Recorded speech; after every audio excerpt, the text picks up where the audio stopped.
Welcome to Revolutionary War Rarities, the podcast of the Sons of the American Revolution. Like, follow, and subscribe to our podcast in your favorite application.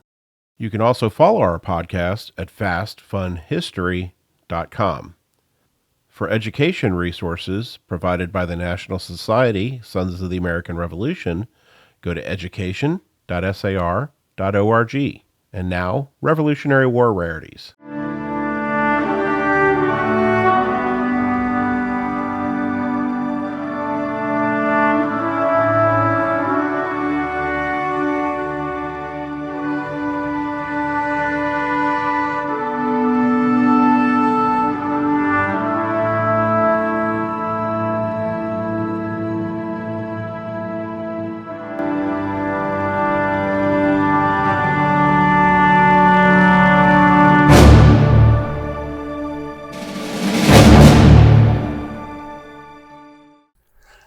Revolutionary Numbers, Season 2 of Revolutionary War Rarities, the podcast from the Sons of the American Revolution. Welcome. We're glad that you're here with us today. My name is Jim Griffith. And my name is Jim Maples. Jim, I've mentioned before in other episodes that I love numbers. I know you do. I love the story that numbers can tell. And there are many, many, many numbers beyond those that we presented in Season 1, Episode 12, entitled The Law of Averages, which is actually one of our more popular episodes. Now, the intent of this episode was to give you an idea of the challenges of the day and how people lived. The purpose of this episode today, is to put a scope around the revolution. Okay. To give you an idea of the size of this effort to achieve independence. So, Jim Maples, why don't we start with the number of soldiers who participated? All right, Jim, that sounds like a good place to start. So here are those numbers. Americans had approximately 231,000 colonial soldiers who served in the Army. There were another 145,000 militia that fought alongside the American Army. So that is 376,000 total fighters for the Americans during the war. There were never more than 13,000 soldiers who attended any single battle throughout the war. And there were never more than 48,000 people serving in the colonial army at any one time. What about France?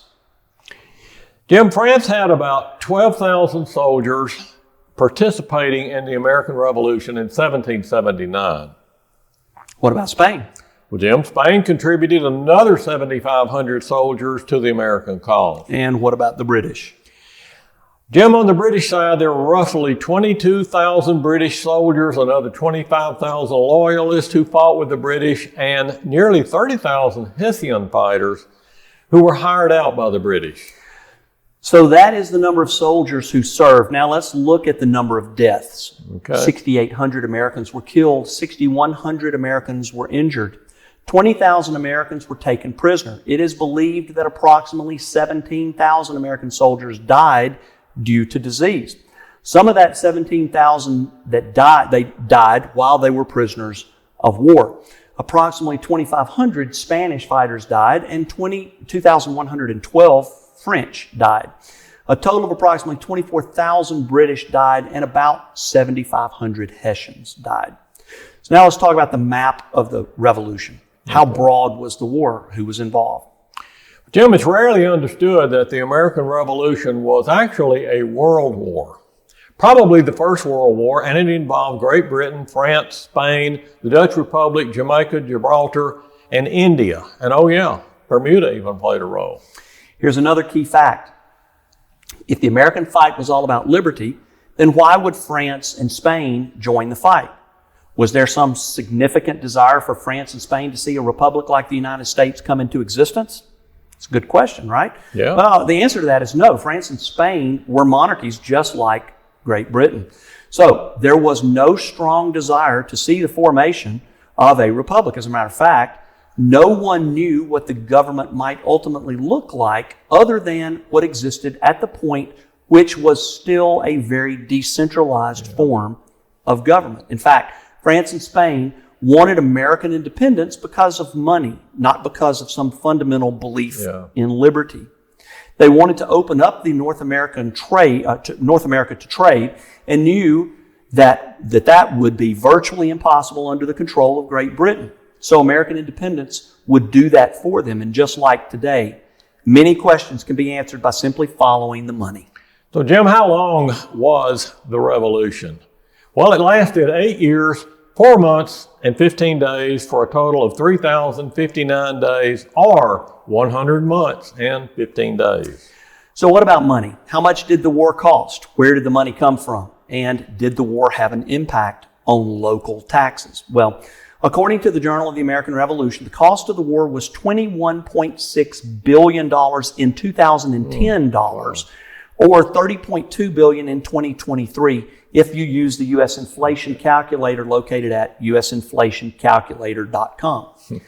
Money came from the states, Congress, and debt which had to be paid off via future taxes. And part of the war was based on the concept of taxation without representation. Yeah. And relatively speaking, the taxes imposed by the British on the colonies was not unreasonable. No. In fact, they were very low relative to the debt incurred during the French and Indian War by the British. So what happened with taxes after the American Revolution? Well, according to the Journal of the American Revolution, taxes were raised to be 10 times higher than the taxes imposed on the colonists by the British prior to the Revolution. Okay. The American Revolution ultimately led to hyperinflation and ultimately to a depression very much comparable to the Great Depression of the 1930s. Now, one more question. What about the Navy? How many boats were used during the American Revolution? Well, according to the American Revolution Institute, there were more than 1,200 warships deployed, 25,000 naval cannons, and 300,000 sailors from France and Britain alone. And so it goes. Numbers tell stories, and the numbers of the American Revolution help to tell the story of the American Revolution. Hans Rosling is quoted as saying, "The idea is to go from numbers to information to understanding." And Plato is quoted as saying, "Numbers are the highest degree of knowledge. It is knowledge itself." And that, my friends, is a Revolutionary War rarity. My name is Jim Griffith. And my name is Jim Maples, and we thank you for joining us today. And please be sure to join us for the next episode of Revolutionary War Rarities. This has been a production of the National Society, Sons of the American Revolution, www.sar.org.